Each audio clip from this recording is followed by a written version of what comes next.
Today I'm going to make a basic chocolate base ice cream, but I want to make it really creamy, so I'm going to add a couple things for emulsification. I'm going to add cottage cheese and half an avocado. You won't taste that in the ice cream, it'll just make it really creamy. So I'm going to start with that.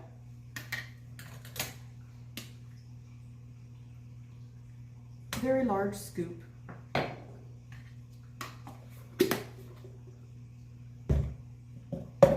I'm going to add my chocolate. I've got two kinds. I've got cocoa and I've got cocoa nibs, which are kind of bitter. This cocoa is unsweetened. I'm just going to pour some in. I'm going to do this by flavor, not by measuring. I want it to be pretty chocolatey. And then I'm going to pour in my cocoa nibs. They're just a little bit more bitter. They're going to be blended up though. Now I'm ready for my avocado. You can do this in any order actually. So I think what I'll do is I'll add my chocolate milk next. This is Fairlife reduced fat chocolate milk.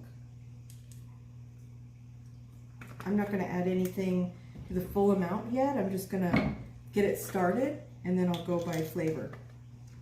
Take this off. This is oat milk. Add some of that just to get a little bit of a different flavor.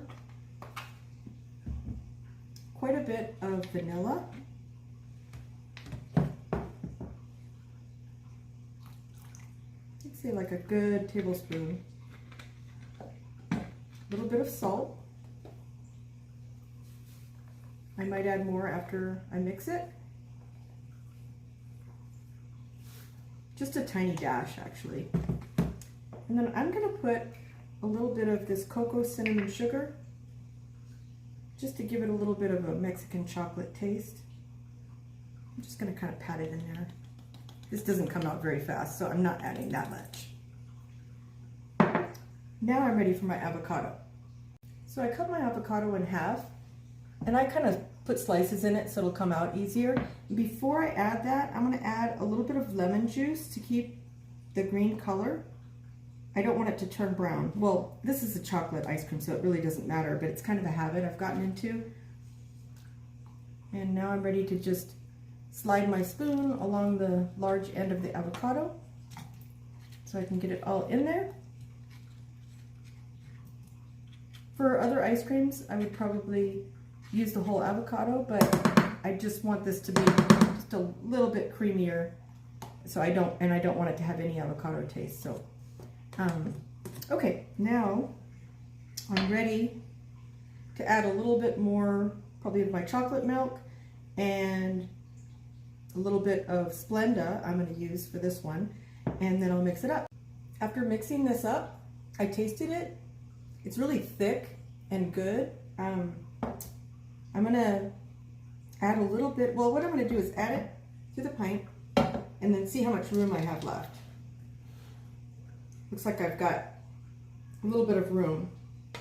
So I'm going to add a little bit more sugar because it's good, but I think sometimes when things freeze, they tend to get less sweet, and I don't want it to be too bittersweet.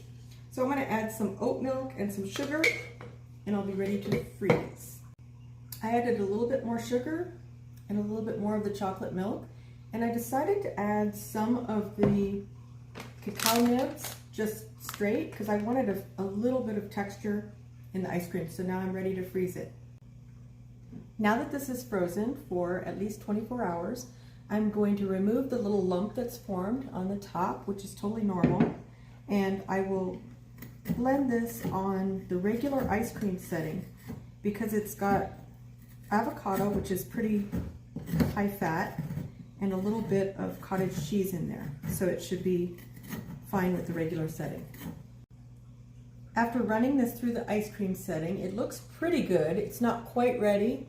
It's a little bit chunky, but it's not super fluffy. Like it's not like snow, it's more like chunks. So I don't want to over mix it. I'm going to create a well in the center. I'm going to add some mix-ins. Today I'm going to mix in some zero sugar Hershey's dark chocolate bars, just 2 of these tiny little things. I'm going to cut them up so they're not super big chunks. Put them in the middle, run it again on the mix-in setting, and it should be good. If it's not, I'll mix it some more, but I want to be careful not to make it soupy. I've chopped up the candy bars and put them in the center. I have not mixed it yet. I did want to mention the reason I'm using these bars instead of chocolate chips.